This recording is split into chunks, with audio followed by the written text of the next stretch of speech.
Salvo Mallia li kontesta elezzjoni ġenerali mal-Partit Nazzjonalista kien mistieden fuq Net Television b'wieħed mill-messaġġi ewlenin tiegħu ikun dwar kemm jixtieq Deni lill-Ministru Bonnici. Mallia huwa fost dawk imfittxija mill-Partit Nazzjonalista biex jattakka l-Gvern u mhux darba u tnejn il-issen diskors ta' mibeda. Skont Salvo Mallia lill-Ministru Bonnici ma jistax ma jisħtux fost l-oħrajn għax fuq il-PBS qed issir il-produzzjoni la Violent jirriżulta li l-PBS jagħmel profit minn produzzjoni bħal din. Soro, Dr. Owen Bonnici, disprati smani li għetnajt. Jiddispjaċini ngħidlek hemm bħala Malti ma nistax ma nisħtekx u ma nixtieqlekx id-deni kollu tad-dinja. Lil Mallia la Violent ma joġbux u qal li dan mhux għax qed jixjieħ biex jagħti eżempju li mhux il-każ qal li jaqbel li jkun hemm bajja l-Arwenin. Fl-istess waqt dak li kien star candidate tal-establishment tal-Partit Nazzjonalista insista li l-Gvern qed jirvina l-pajjiż.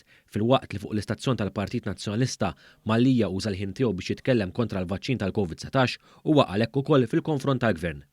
Nemadu ebda policy ħlief li jirvinaw il-pajjiż biss. Intant Salvo Mallia deskriva lil Malta bħala miżbla u mbarazz.